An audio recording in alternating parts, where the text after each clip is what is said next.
ទៀតនៅគឺអ្នកផលជួបវិញ្ញាណខណ្ឌម៉ែហើយនឹងពុកដំណើរតទៅមុខនាងពងបានសុខបានសួស្ដីកិច្ចនាងពងស្រះទុកមួយវគ្គសាន់ទៅនឹងទៀងចាប់កិនពីអ្នកហើយស្រី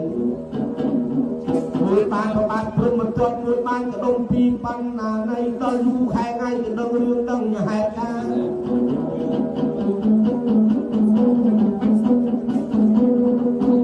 ដល់ពេលកដឹងរឿងពិតទេថានាងនឹងសត្វតកូនអតញ្ញូមើលទៅប្របាទព្រមមកទាត់ក៏បានគិតគូររៀបចំយ៉ាងស្អាតឲ្យពួកនមេមន្ត្រីរួមទាំងអាមាត្យបំប្រាស់បំប្រត់នាងទី1ទី2យកចេញពីវាំងជ័យ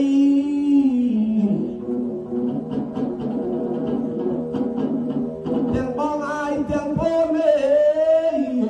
គេបំប្រាស់បំប្រត់ចូលពីព្រៃពីចូលក្នុងព្រៃ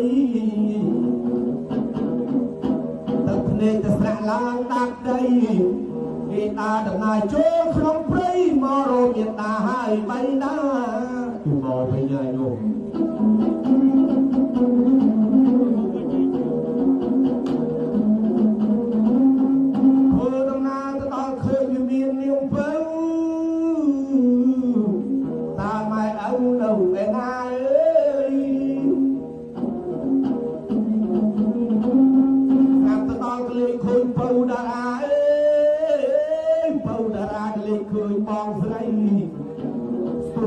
តែម្ដងតកងដៃពីរហើយដៃ3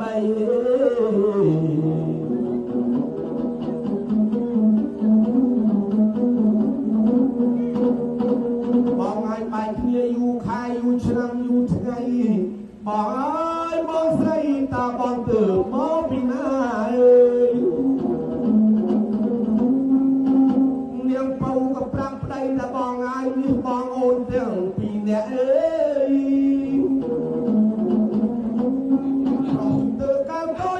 សូមទទួលស្គាល់បងសពតែស្រីប្តីនាងពៅលើកដៃគោរពលើកដៃជំរះពៅអើយពៅអូនឯងល្អណាស់បងយើងសពតែស្រីចាប់ពីថ្ងៃនេះតទៅពៅមានសង្ឃឹមយើងជាចិនគុំទៅនេះដែរបងយើងសពតែស្រីសាងវិមានជ័យឲ្យមួយម្នាក់អើយ